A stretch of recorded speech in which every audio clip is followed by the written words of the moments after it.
started with our chat today, I would like to take this opportunity to talk very briefly about Oman Book Lovers Club. Founded for the sheer love for books and reading to borrow, share, exchange books, and meet fellow book lovers, it has since then transitioned into so much more and created its own identity. The vision is to connect all book lovers in Oman, to make it one stop for all things books, all information on books and book lovers and reading. We have something for everyone. Connect with fellow book lovers and talk about your favorite books. Share your books, borrow from other members, meet fellow book lovers through virtual meets for different genres, read along book of the month, followed by book discussions, very soon face to face meetups coming up, and all of this replicated in our kids club and teens club, toddlers club coming soon.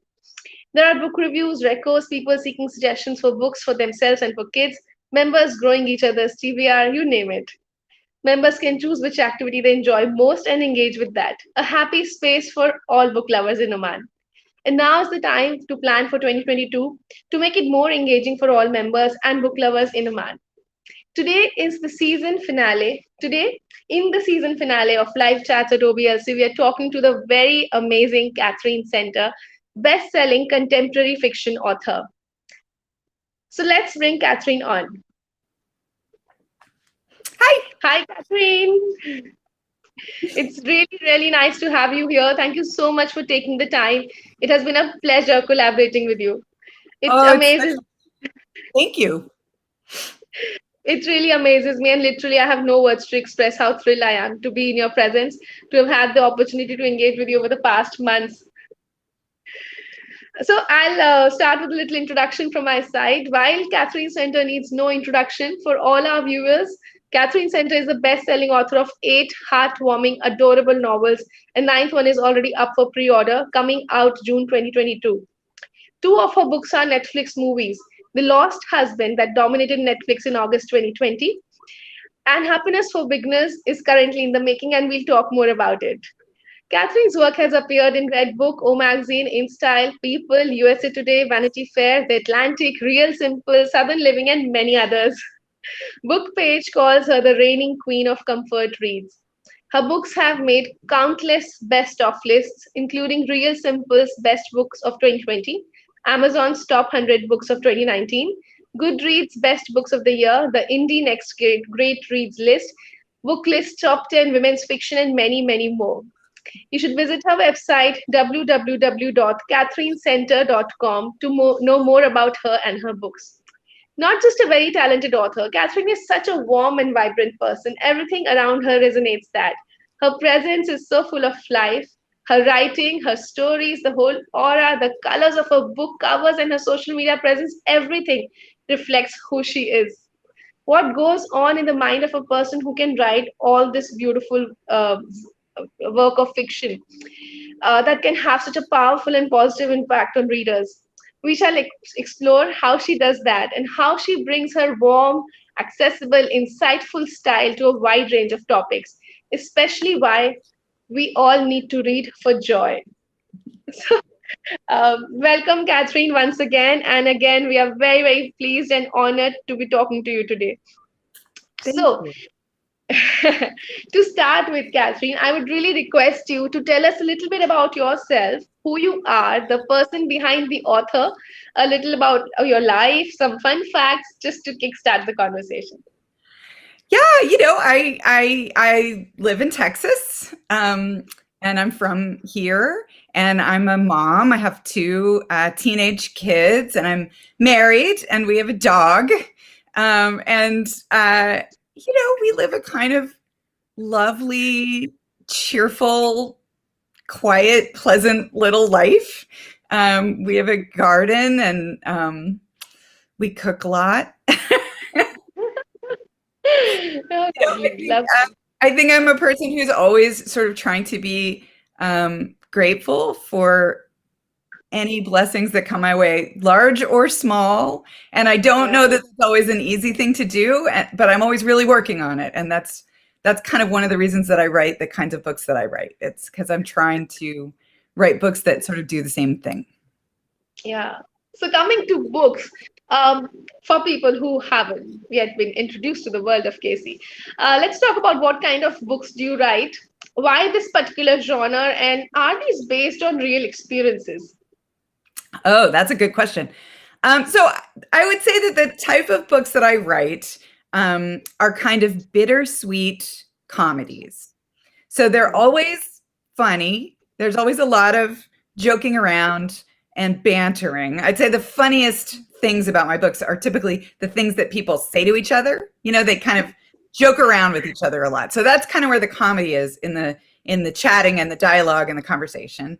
And then they also have these kind of bittersweet elements, and those things are usually more in the plot. Usually the main character, and actually often other characters too, have sort of hard things that they're sort of struggling through or trying to figure out how to deal with. And so the books have this kind of combination of sort of funny and sad, which is kind of my sweet spot in life, because I think that I am, as a person, very, very tuned in to like kind of all of life's sorrows and frustrations and hardships. Like that, for whatever reason, I just came into the world with a very good antenna for that stuff, for myself and for other people. But one of the ways that I've always kind of coped with my sort of slightly melancholy personality is to crack a lot of jokes, right? And to really try to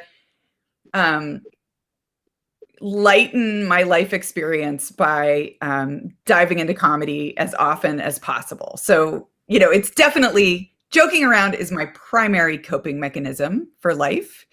You know, whenever things are hard at our house, whenever we have a sick kid or we're worried about something as a family, we are cracking extra jokes as our way of sort of coping with things.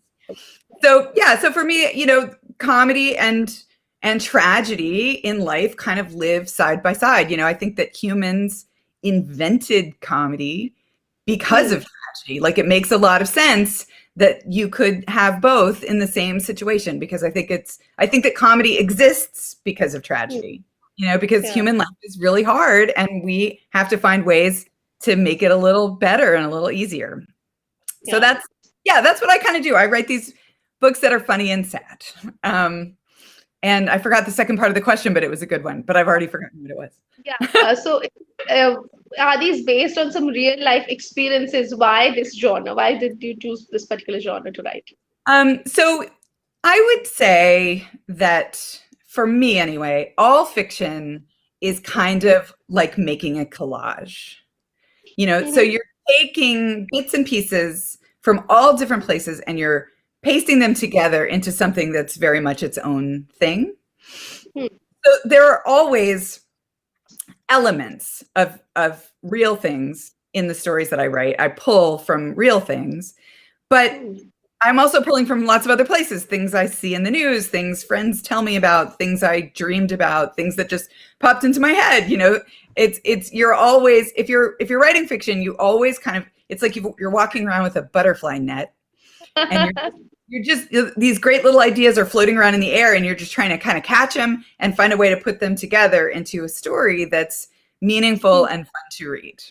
So yeah, I would say there's always elements of true things in the stories that I write, but there's also a lot of stuff that's just made up or pulled from a million different places. And by the time it all comes together, it feels very much its own thing.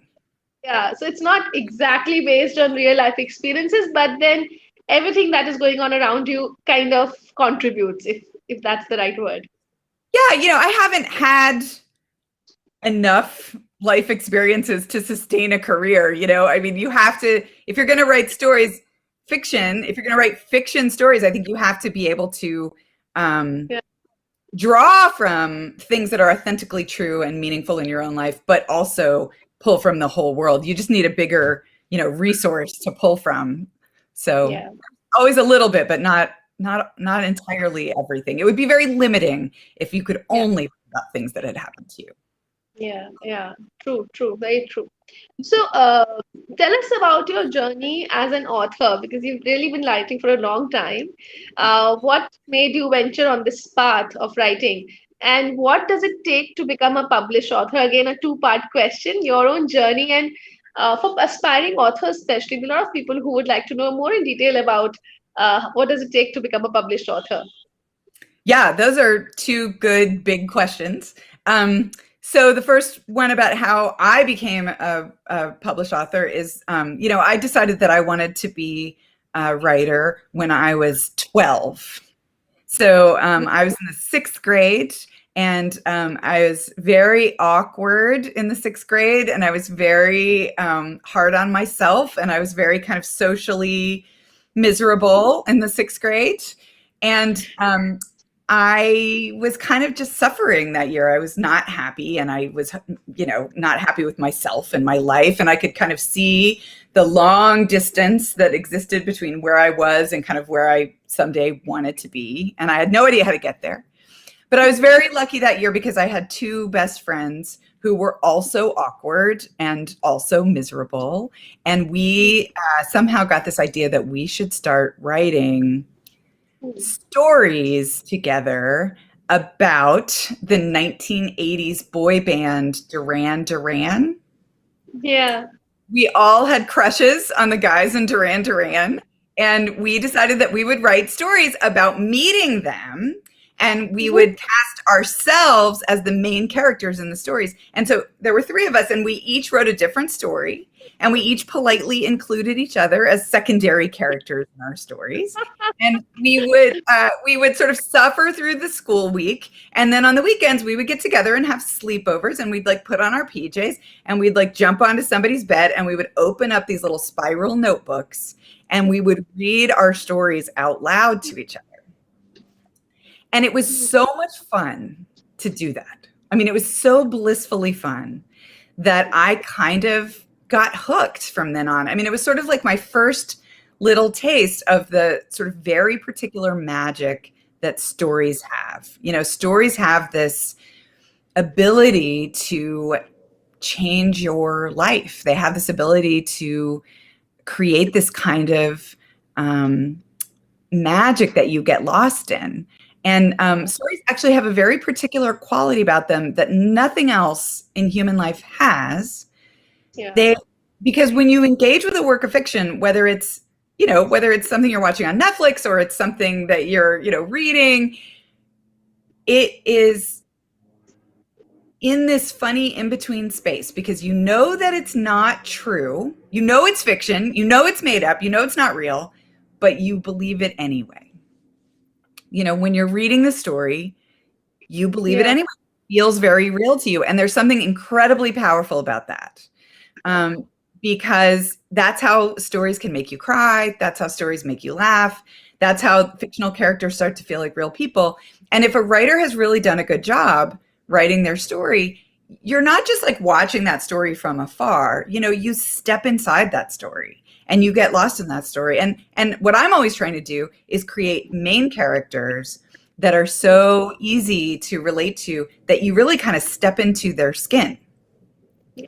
And then you're going through an experience, not just with that character, but like as that character. You want what they want and you care about what they care about and you long for what they long for. And when they're scared, you're scared. And when they fall in love, you fall in love. You're feeling their feelings. And to me, that's such an incredibly transformative experience because it's like the most intense form of human empathy.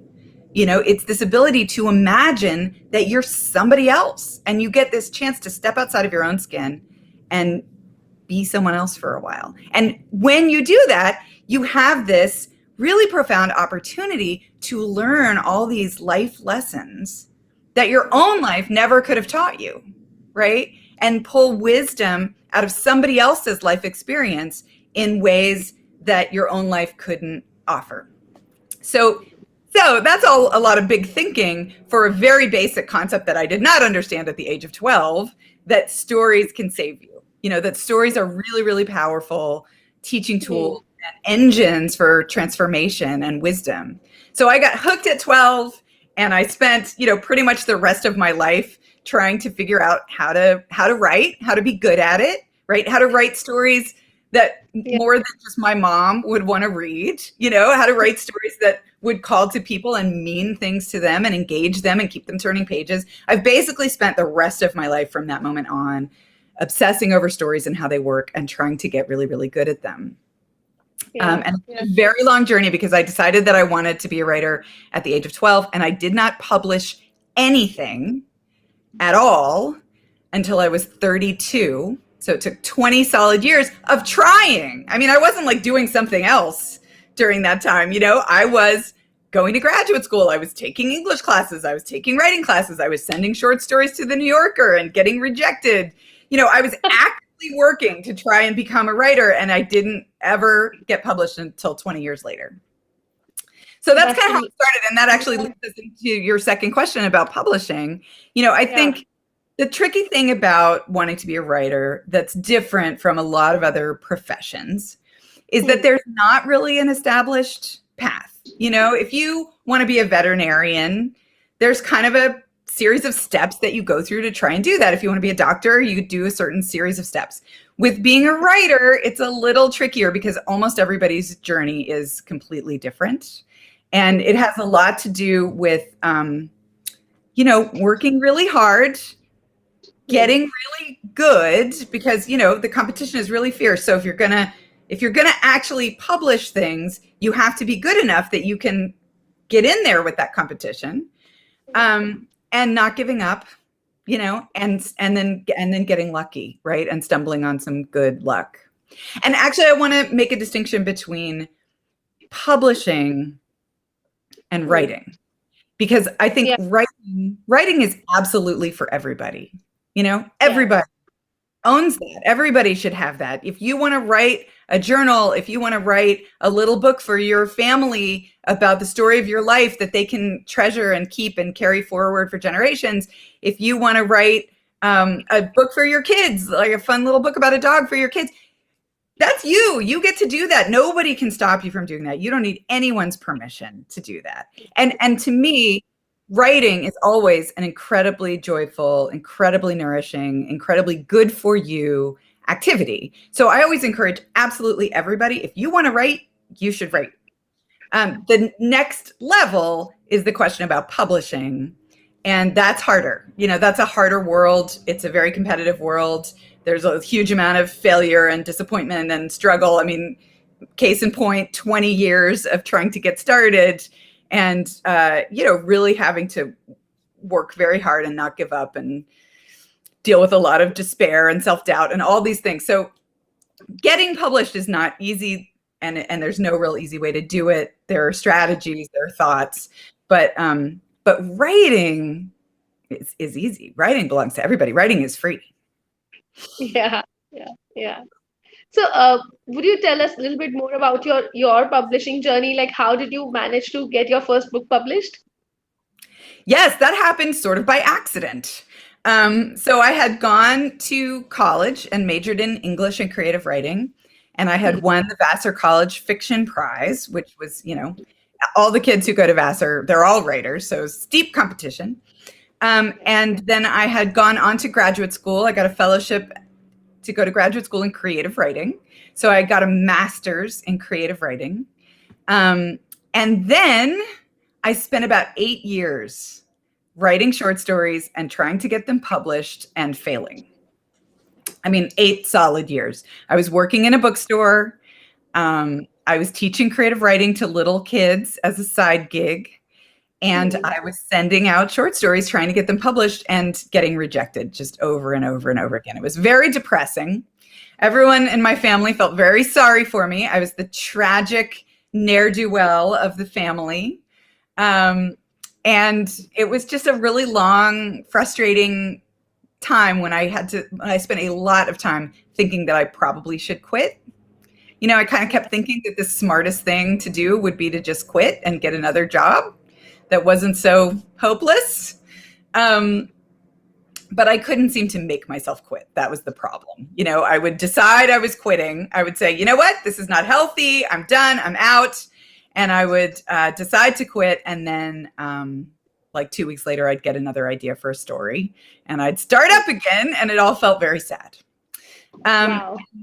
So that went on for a long, long time. And then one day I was at the park with a friend of mine. I had written a novel kind of on a dare from my big sister. And I had I had written it and I loved it and I thought it was amazing. And I had started trying to think about trying to publish it, but that was very intimidating. And then I got pregnant again with my second child. And then suddenly I was back in Newbornville and I was just doing mom stuff. And the novel wound up in a drawer. Like I had it all ready to go, but I just put it in a drawer and I forgot about it. And I was just being a mom. And then one day I was at the park. My kids were maybe like, I don't know, maybe like 5 and 2.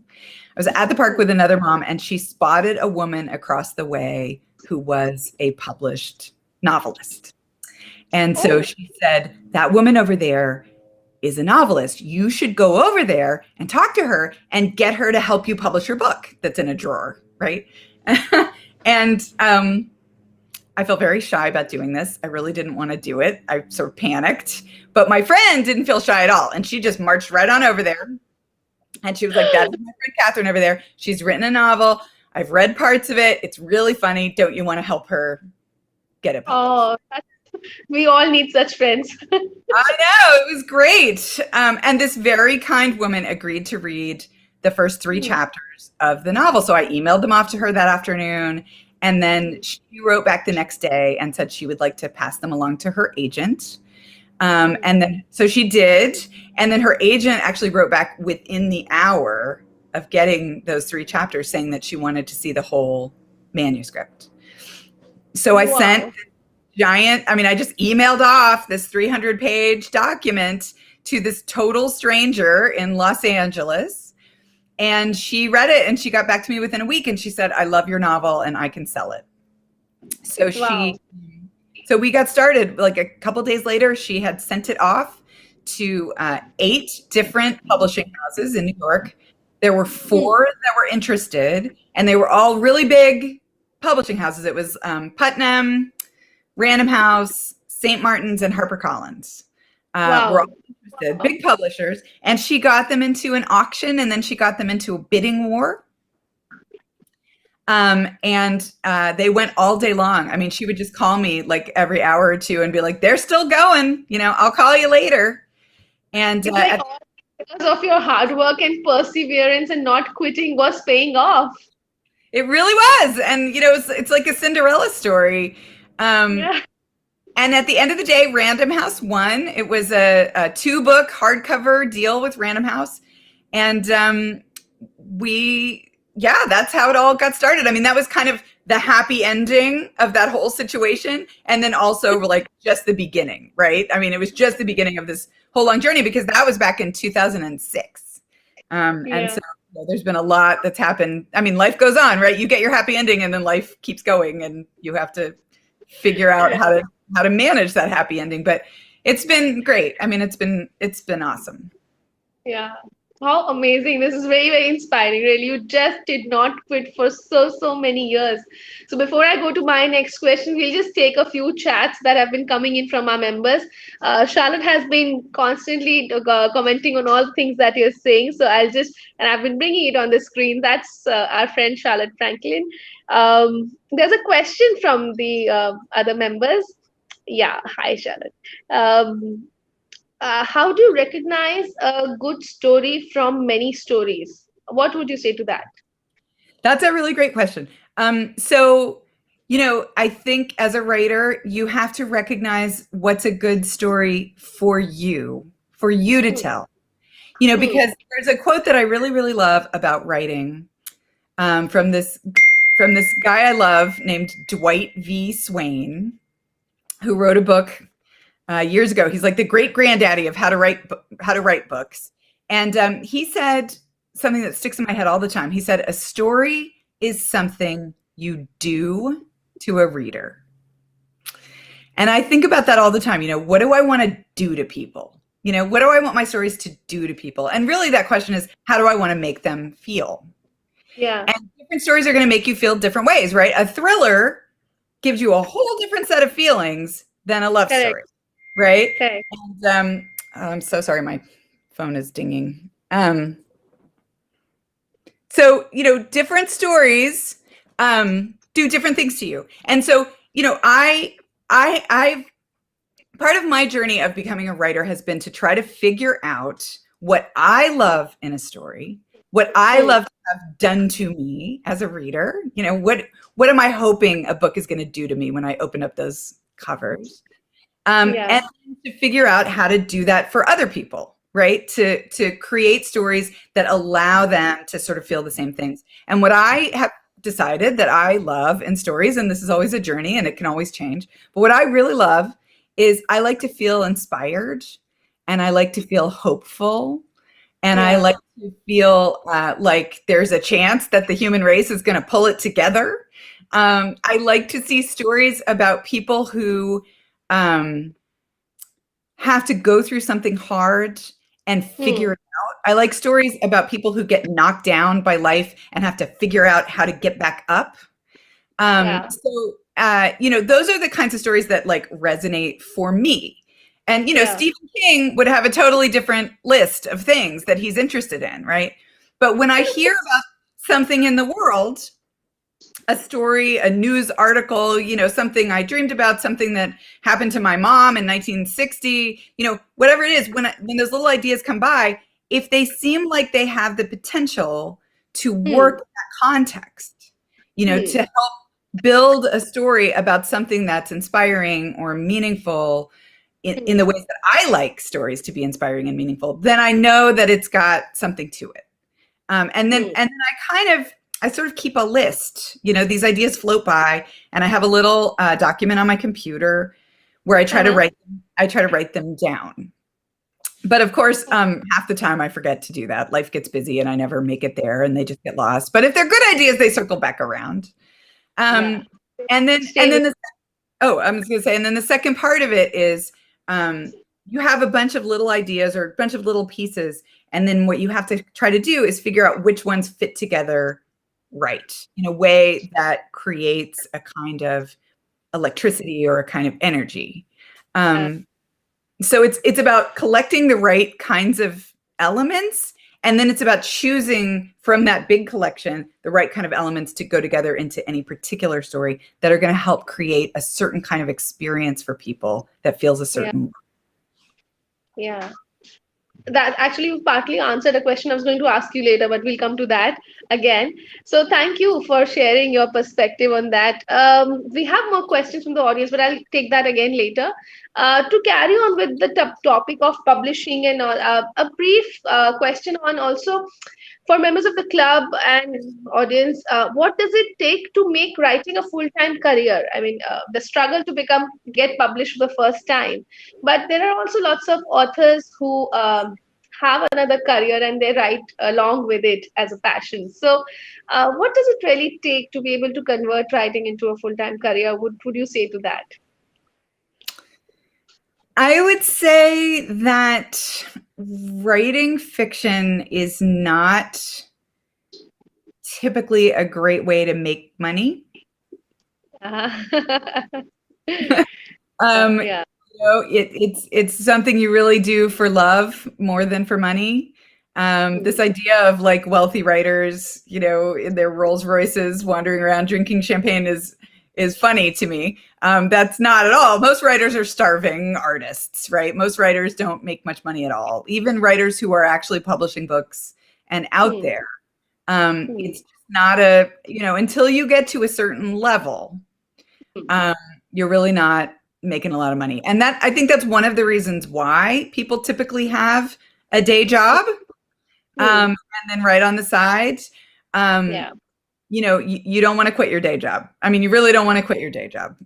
Really, and there's no guarantee that this would ever happen, but really until you hit the New York Times list, honestly, you're probably not making enough to live on.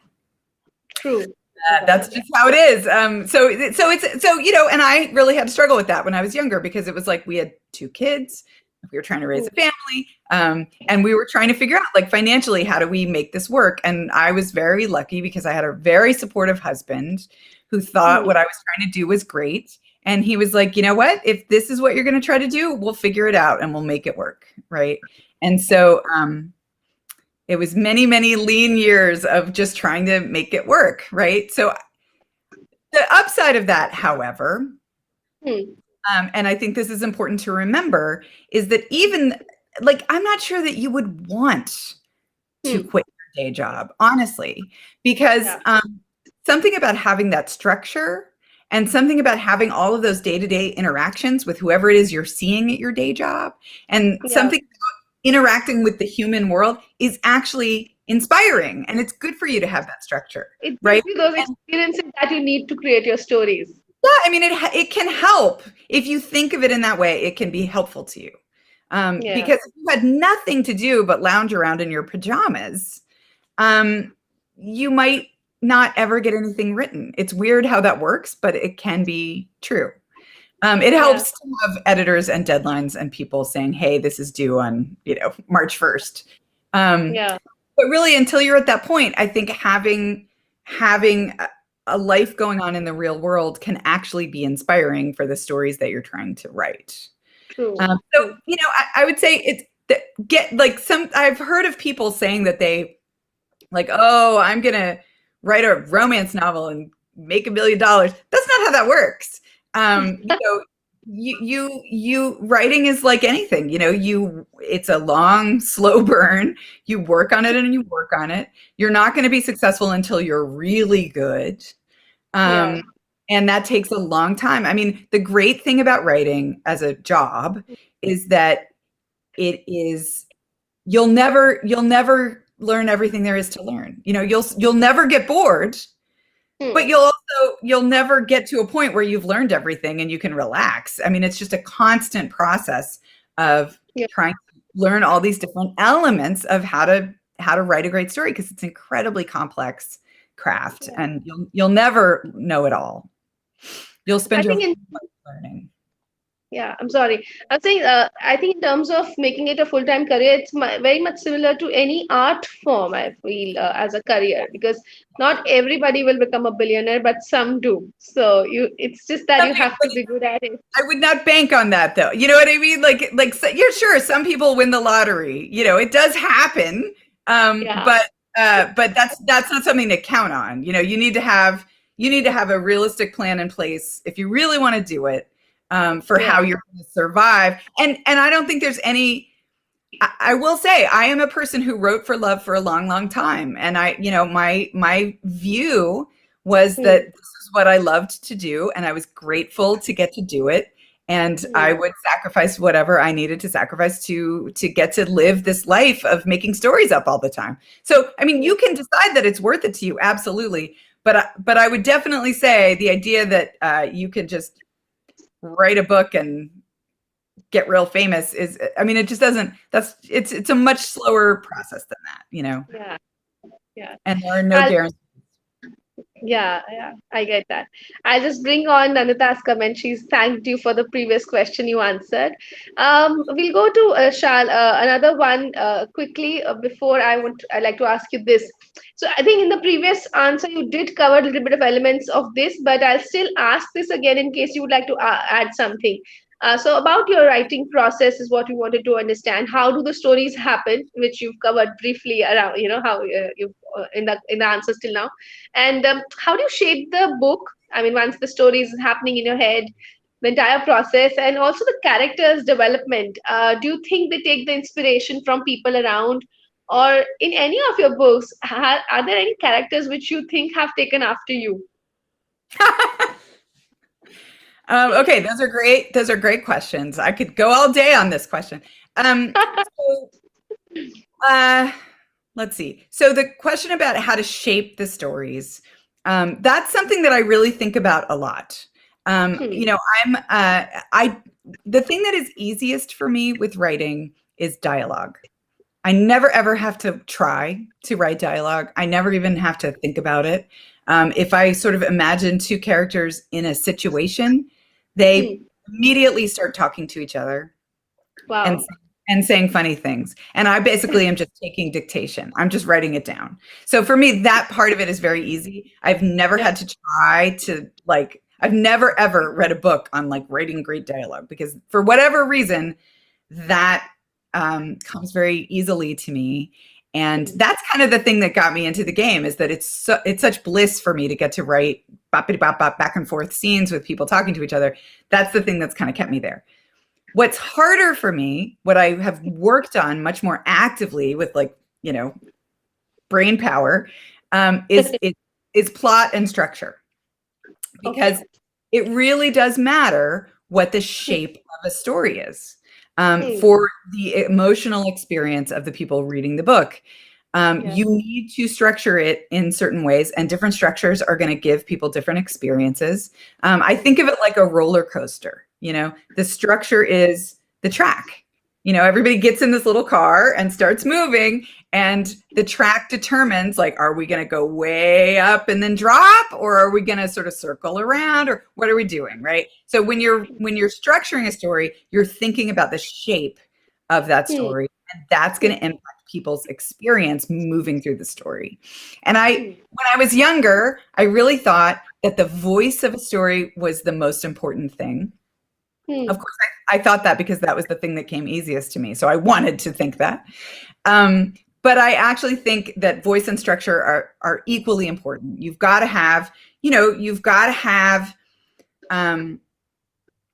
to move people through the story in a way that when they get to the end, it feels satisfying. And satisfying can mean a lot of different things for a lot of different kinds of stories. But you need to be very purposeful about how you're moving people through those pages. And so that is the thing that I work on the hardest. I think about it all the time. I read books about it. I study it. I take notes because it doesn't come easily to me. And I'm always trying to get better at it. So that was answering the first part of that question. And I've now already forgotten what the rest of the parts of the question were. Writing process. How do stories happen? How do you shape the book? Characters development. And are the characters inspired by people around you, or do you think any character in any of your stories is based on you? Okay, so there's two big parts of that I'll answer. The one about are the characters based on me? I think that the main characters of every story that I've written have some element of me. They talk like me, for one thing.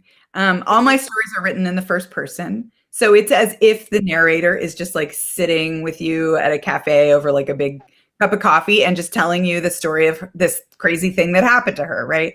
And so the things that have happened to those characters are not things necessarily that happened to me, though some of them are. I definitely cull from my own life. But whether they're things that happened to me or not, I tell them the way I would say them if they had happened to me. Okay. Yes. You know what I mean? So the kind of voice of it is pretty much my voice. The voice situation. The voice you're hearing in your head as you're reading is pretty much the way I would tell you the story if that were my story. So I'm kind of like channeling them, like I don't think of them as me. I think of them as their own selves. And they have distinct personalities and they're separate from me, but I'm kind of learning what the story is and then telling it as if it were my story. You are the actor enacting the character in a way. It's a little bit like that. Yeah, I think that's true. So the elements of your personality do creep into the lead character of the story. Yeah, and also, there are things that I struggle with that I give to these characters and let them struggle with it too. And part of the reason for that is that it lends authenticity to the story. It makes it feel much more real because it's something that I know about from the inside out.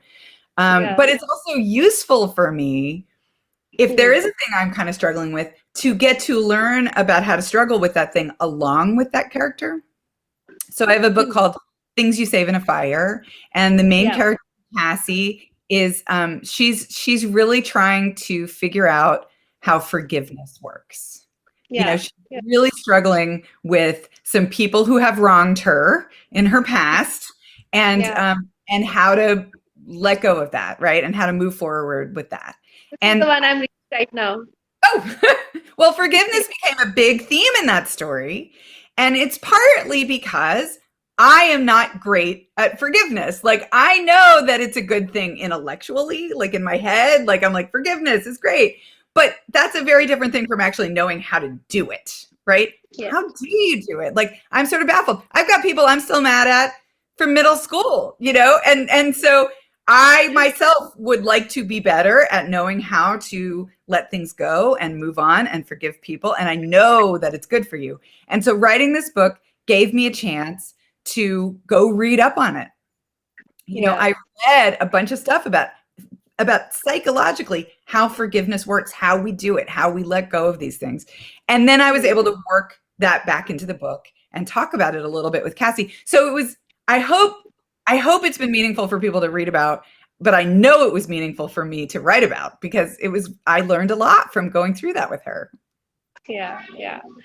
Before we move to the next segment, I'm going to take some of the comments that have come in, which are reactions to what you're talking. So Charlotte says, I love the humorous side of your books. And there's a very, very funny comment from her by one second. My husband thinks I'm bipolar when I'm reading your books. 1 minute I'm laughing, the next I'm crying. Yeah. That's exactly, that really is what I'm trying to do. I do want to make you laugh, but I don't just want to make you laugh. Like, I want the stories to be moving also. And so moving back and forth between those things, I think helps give the stories their energy. Yeah, that's what she says about the things you save in fire. Also, are you inspired by your own books? Oh, that's a good question. I like them. I don't know if that's a good answer. I mean, occasionally, I just got advanced copies of my next summer book that's going to come out. And when they came in, I was like admiring the cover and sort of enjoying looking at the object and just sort of holding it and, bonding with the book. And then all of a sudden, the next thing I knew, it was like hours later and I had just been reading, just happily reading. So I think I definitely am my own target audience in a lot of ways. I mean, I am definitely writing for sort of my own inner reader, and that's sort of my compass, right? That is the thing that guides me, because I think the worst thing that a writer can do is to try to write for some imaginary English teacher. Right? Or some imaginary audience out there in the world. You've got to stay right here. You've got to say, if I had a free Saturday, right, and a fuzzy blanket and a hot cup of tea and a book, where would I want that book to take me? What would I want that book to do to me? And if you follow that compass and you write the book that you want to read, then you just have to hope that other people would like to read it too. But it's going to be a better book no matter what, because you're not using an external, meter for deciding what to do next or where to go next or what to focus on. You're using something very authentic and very real, which is your sort of own tender reader's heart. That's your. Yeah. How lovely. So another question from Charlotte, because before I enter the segment 2, are you constantly reading, or do you break up, constantly writing, sorry, or do you take a break in between books? Oh, I take breaks. Yeah, I'm not constantly writing. I think everybody's different on that, but I think of it almost like when I write a book, I have this well, and by the time I finish writing, the well is empty, and then I kind of have to give it a little bit of time to kind of fill back up. So I write a book, and usually I turn it in kind of May-ish of the year before it's going to come out. And then I kind of have a quiet summer. Usually I'm thinking about what the next book is going to be, but I'm not actively writing. I'm just kind of noodling on things. It's just kind of in my head, kind of like just cooking in there a little bit. I'm trying different things. I'm putting different elements in, and I'm seeing how they fit, and I'm reading. I do a lot of reading a lot of nonfiction about just things in the world to see if anything sparks anything. And then usually by the fall, I start really researching. Like, I've kind of decided what it's going to be, and then I start researching, and I do that for a few months. And then I usually don't start writing until, this year I'm going to start writing in January. And I'll write until the book is due at the end of May. So a year, so you have an annual calendar of writing. In theory, in theory, I'm supposed to write a book a year. It doesn't always work out that way. Sometimes real life gets in the way, and don't, for whatever reason, it doesn't wind up that way. But broadly speaking, yeah, that's always kind of the goal. Yeah. Okay, so I think a lot of talk about writing and the process and the publishing, but now let's get to the fun part, as they say. Let's talk about your latest book, Bodyguard, if we can. What's the inspiration? Again, similar question that we talked about in the past, but with respect to Bodyguard, what's the inspiration? Do you think the character, of course, that's something you've already answered, that the character takes after you, and any inspiration from people close to you? So tell us about the story a little bit. Okay, so my The Bodyguard is my next summer book. So it'll come out, I think it's July of next year. And but you can pre-order it right now. So don't, you can just like go to my website. There's a million places to just pre-order and get that done. Give yourself something to look forward to. So yeah, it was the book that I was writing, during kind of the worst, scariest, knock on wood, hopefully this is all in the past, parts of the pandemic. It was my sort of 2020 book that I was writing when I was kind of trapped, in the house. And, I tried to be very careful about the pandemic, and I was trying not to breathe on anyone or get breathed on. So, unfortunately I have a job where I can work from home in my pajamas. So I was working, but I was working at home. And I was home with both my kids and my husband and our dog, all four of us sort of smushed in together. And so for me, it was really, really fun to set this new book where I set it, because I set it on a Texas cattle ranch. For me, that's a very authentically true thing, because I am from Texas and my family has a cattle ranch. Wow. I saw your posts on Instagram where you shared pictures of that cattle ranch where you set the story. Yeah. Yeah. So it was my grandparents' place, and I grew up just scampering around on this ranch on the weekends. I mean, I grew up in the city of Houston, but my grandparents had this place that we went to all the time.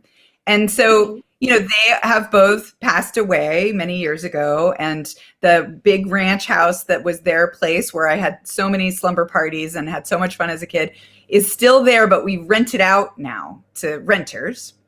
And I had not been back to that house in, years, decades, because it's just become this other thing.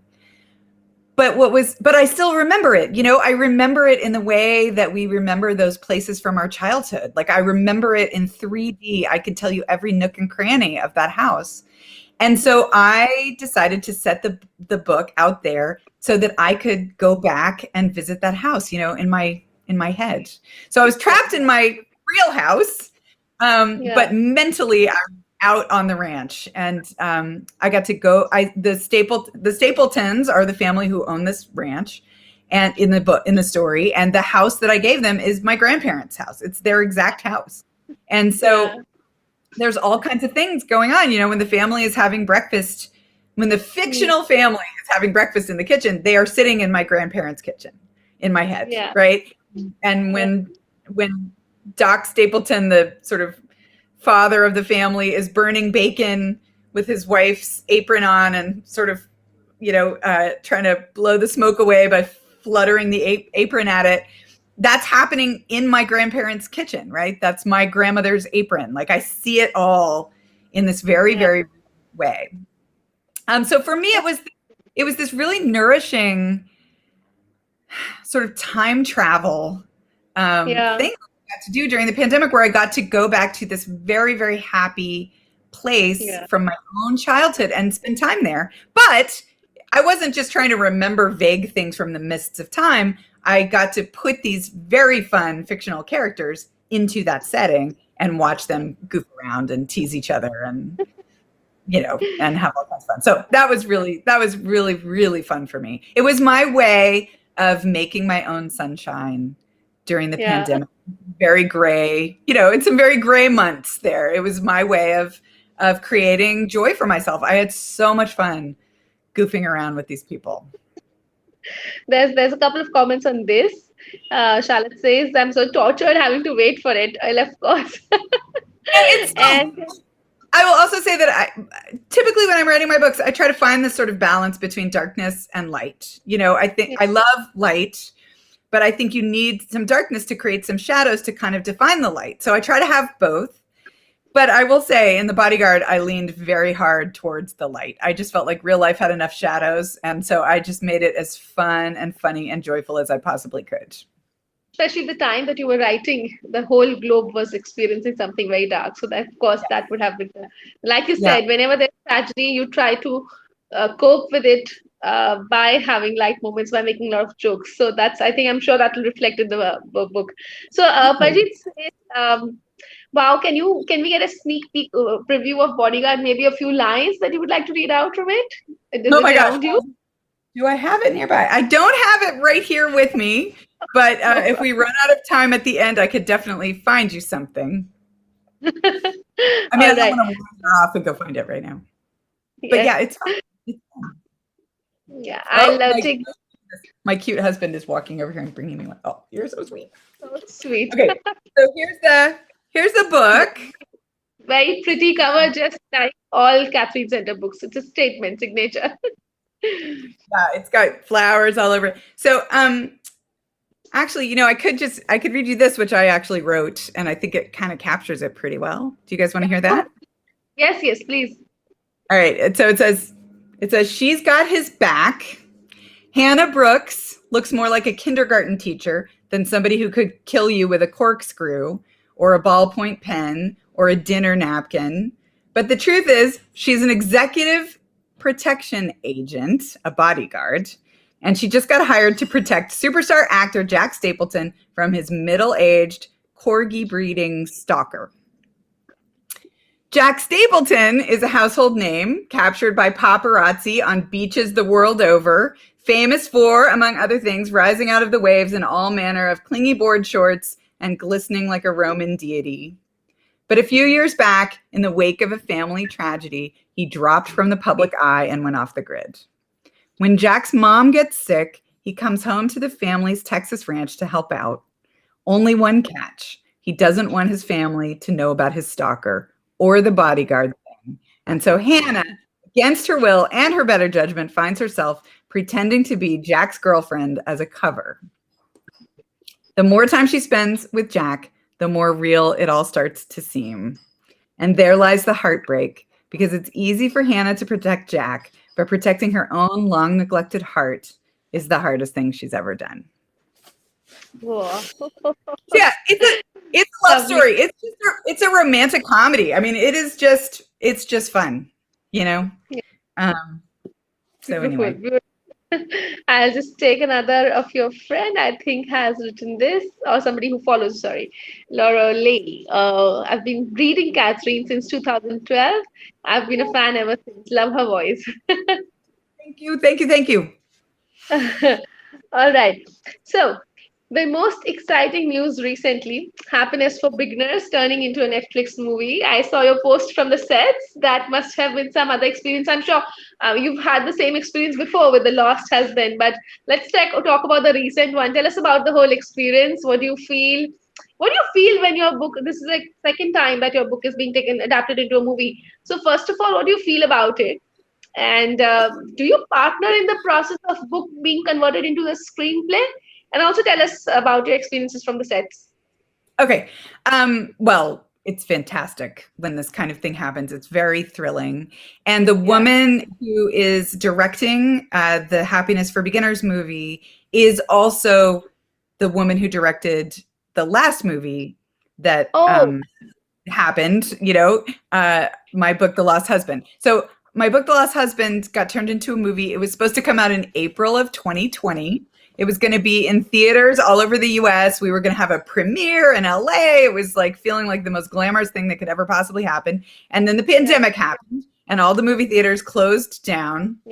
Yeah. And I thought for sure that this would be a terrible thing for the movie. I thought, oh, well, and I felt really sad for the director, who is a lovely person and who I'm a huge fan of. And I knew how hard she had worked. Her name is Vicky White, and she's fantastic. She also wrote the screenplay. So she took the book and adapted it into a screenplay, and then she directed the movie. And I felt terrible. I thought she's worked so hard. All these people, this whole crew, everybody worked so hard. And now, the pandemic is going to just eat it, right? And then what happened was that movie got released quietly in April of 2020 on all these streaming services. And then people started watching it, and it became this kind of word of mouth sensation.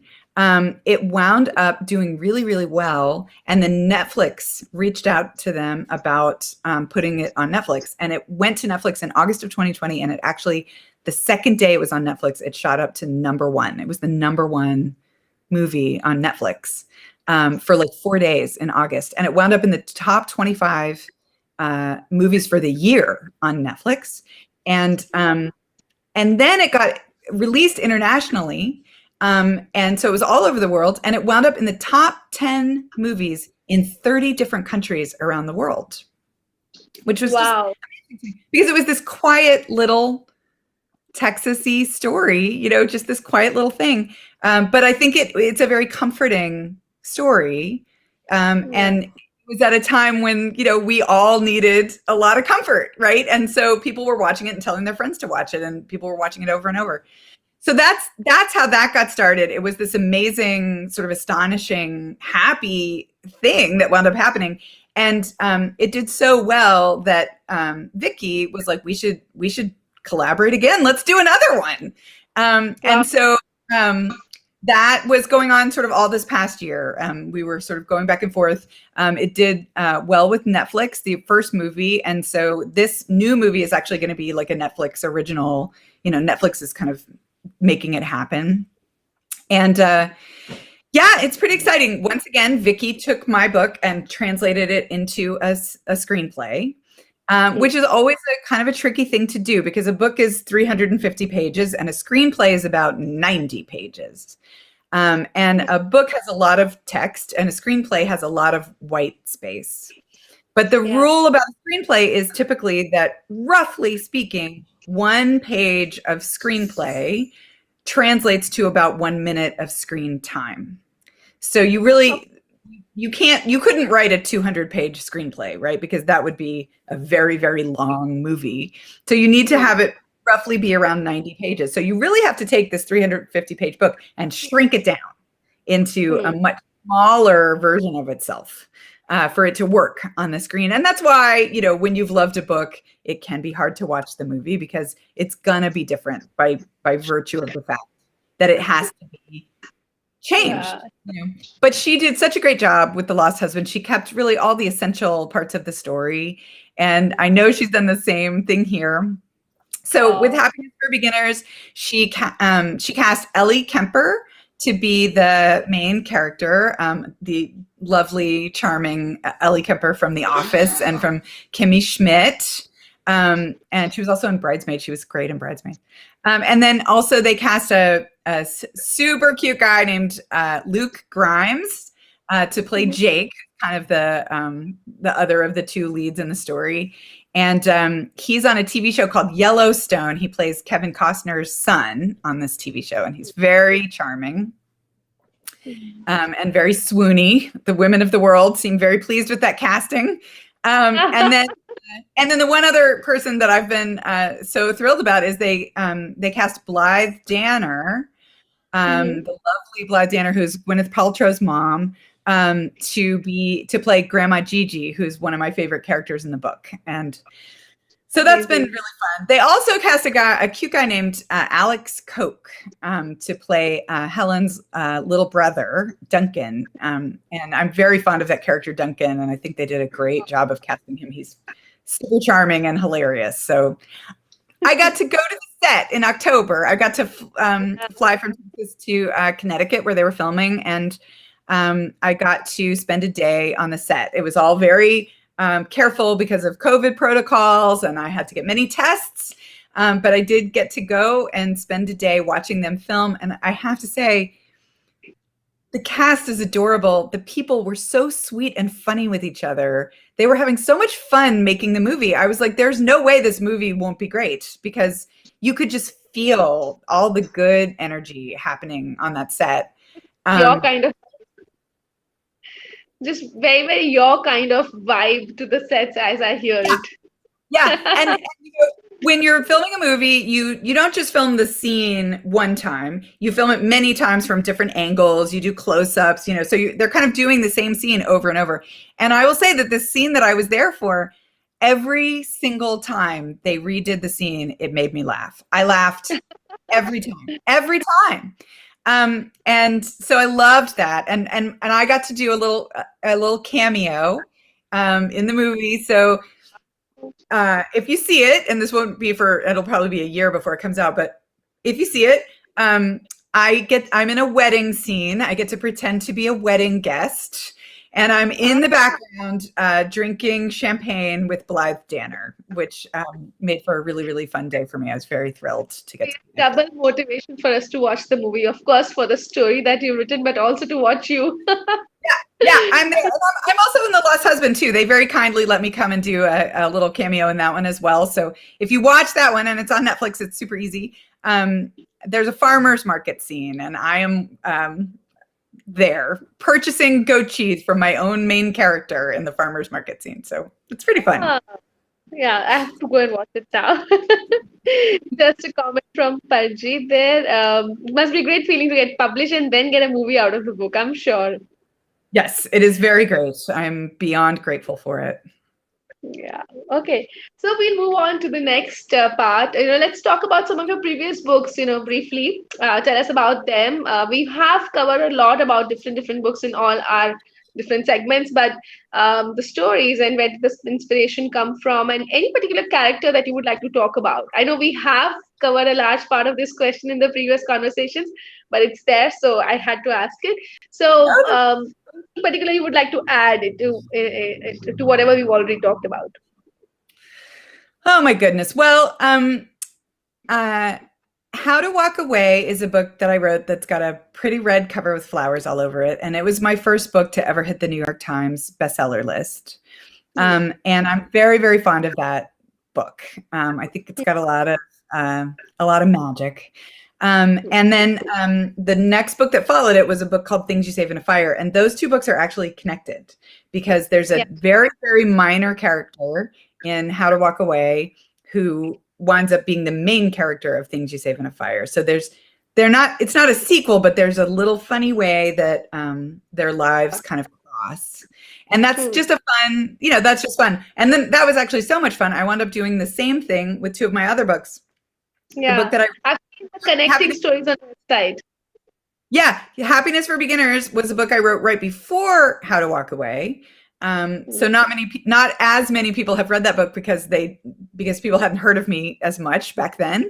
And that's the one that's becoming the movie. But then the book that I had that came out last summer is called What You Wish For. And it's actually that character of Duncan Carpenter, who's the little brother of the main character in Happiness for Beginners, is one of the main characters in What You Wish For. So I've found it's really fun to kind of create those universes and to find ways for people to bring characters back and just play with them and let them kind of live on in different ways. And I will also mention that on my website, for both of those two connected sets of books, I wrote a bridge story that connects the two books for each of them. And that's free and it's on my website. So if you need something to read, you can pop up, you can read it on the screen. And there's also an audio version where you can hear me reading it, which is also pretty fun.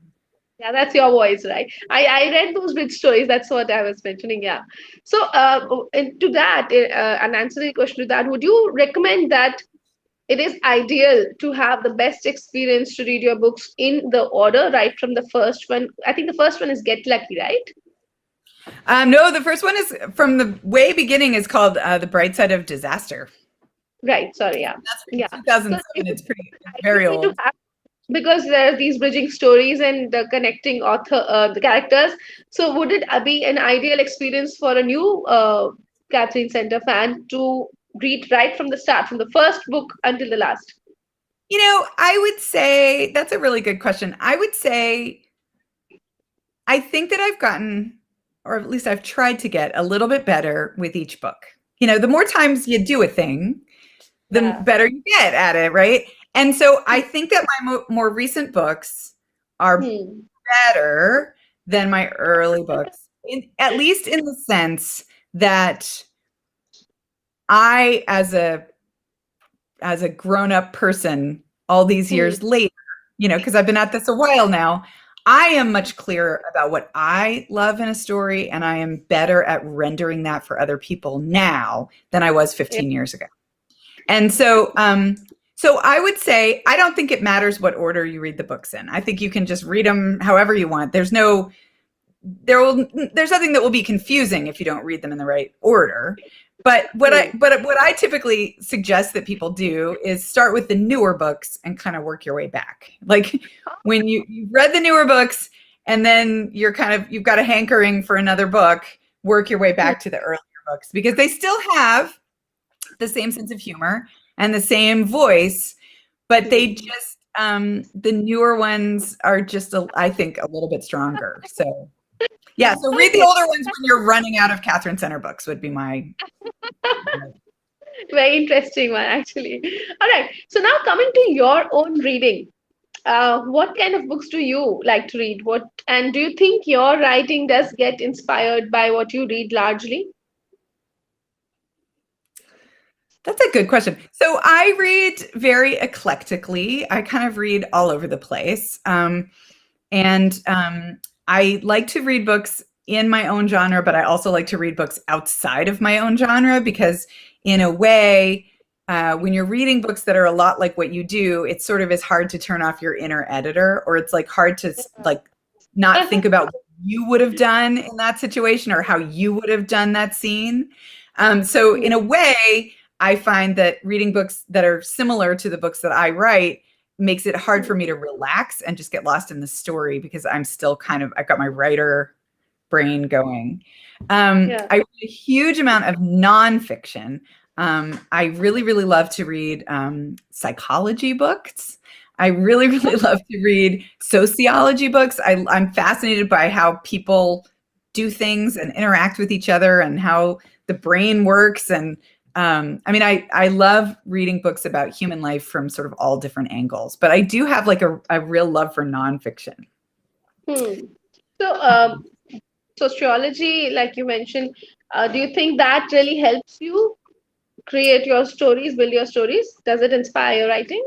It's funny. I actually tend to read those books just because I like them, just because I'm interested. I think they're interesting. I'm sure that it does influence my thinking about how to live a good life. I'm really, really interested in that question, how to not waste our precious time on this planet. I think about that a lot. And those books are the books that I read that are nonfiction like that are typically in service of trying to answer that question. So I was just reading a psychology textbook about coping, about how human beings cope, about what the strategies are that we use for taking a really bad situation we find ourselves in and making it a little bit better, right? Making it a little more bearable. And I will say a rather dry textbook, but for me, the topic is so interesting that I don't care that it's dry. They don't need to entertain me. I'm just soaking up all of this information about how it works. Like, what are we doing? So that will definitely work its way into the next book that I write, for sure. And maybe other books down the line, but definitely the one I'm about to start, I'm already thinking about elements of that will work their way into the themes of this upcoming story, because it fits really well with the story that I'm about to start writing in January. I'm coming to that question exactly just after this. But before that, something I would have just asked, any favorite authors that you would like to talk about? Oh my gosh, so many. I love everybody in different ways. I love Kristen Hanna and Jodi Picoult. I discovered Christina Lauren last year. She's fantastic. It's actually two friends who work together. Their names are Christina and Lauren, and they write books together, and they're adorable. I I just discovered Emily Henry and totally fell in love. She's got a couple of books that are just rollicking good page turning times. I love to read. I love Leanne Moriarty. I love Jojo Moyes. I love Julia Quinn. I love love stories. I'm just a huge crazy fan of love stories. Yeah, all the authors you've named are sort of closer to your genre.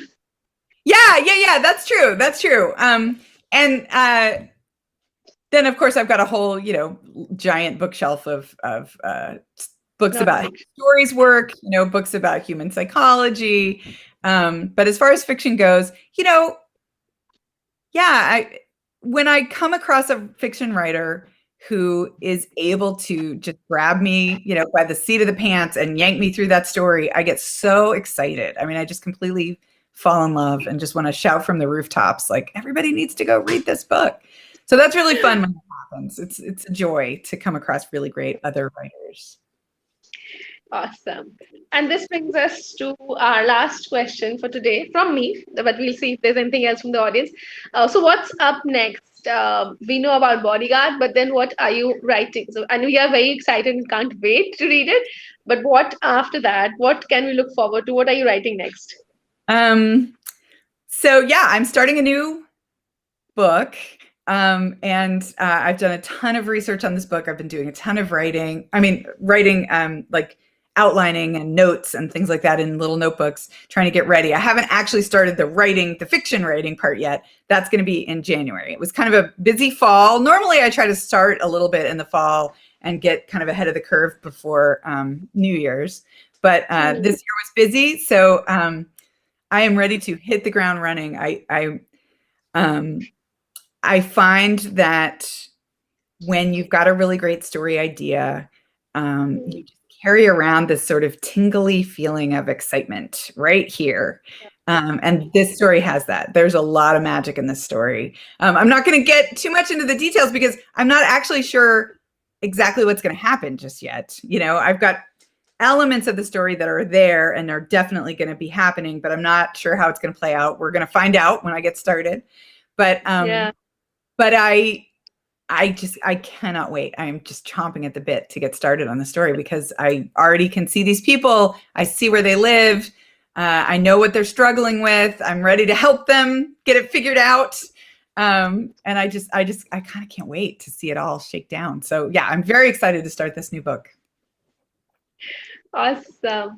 I'm just going to take a couple of comments from Charlotte, who has been answering as you speak. It's easy to see why your books become movies. When I read them, I see that as a movie. Yeah. Thank you. That's great. My first book of yours, Everyone is Beautiful, this year, and I loved it. Oh, thank you. And she's going to read. Yeah, sorry, you were saying something. No. Just some of my older books have gotten new covers recently, which has been fun. So Everyone is Beautiful and Bright Side of Disaster both got reissued this year with pretty new flowery covers, which is fun. So thank you for finding that. That's an older book, but I have a little special spot for it. And also I think she is referring to the one about the connecting stories, love discovering the connection. And a very beautiful comment from her also saying she just got the audiobook and movie as a gift for her daughter. How lovely. All right. I think that's about it from my side. If there's anything else that you would like to add, Katherine. There's one thing I'll mention. I have a newsletter that is really fun. It's called 3 Good Things. I send it out about 4 or 5 times a year. And it's called 3 Good Things. And it's basically whatever news I have, I sort of put it at the bottom, but up at the top, I always recommend 3 amazing things that I've found out in the world. So it's like, here's a great podcast, here's a great song, here's an artist I just fell in love with. It's just things, because I am a person who falls in love with things. And when I find a song that I love, I just want to tell everybody about it. And I just get really excited and I want to share and I want to lift other people up who are doing cool stuff. So that's one of my favorite parts of my writing life is just kind of quietly working on these little newsletters and sending them out periodically and sharing cool things with people. So you can try it. If you go to my website, there's a little tab that says newsletter, and you can sign up for it and just give it a try and see if you like it. There's also an archive with older ones, and you can look through them and see if it's something you'd be interested in. But if it's not your thing, if you sign up and feel like, you're getting too many emails and you feel overwhelmed, you can totally unsubscribe and I will never know, and it won't hurt my feelings at all. It's very low pressure. That's a wonderful way of saying it. Yes, that's lovely. So it's been really, really wonderful talking to you, Katherine. I just can't express how happy I feel right now. And we can't really thank you enough for taking the time to join us. Another one, last one from Parjeet. This is so great. Thank you so much for sharing so much with us. Yeah. So thank you everyone for joining us today for the season finale today and for each episode of season 1. I'm working on season 2 already, since months, and authors are already in touch, but it's time to take a little break and we will come back to launch our season 2 very soon. Once again, thank you everyone for all the encouragement. Happy 2022 and happy reading to all the book lovers out there. Thank you and good night and good day, Katherine. Just wait while I end stream and we will talk. Thank you so much. Thank you.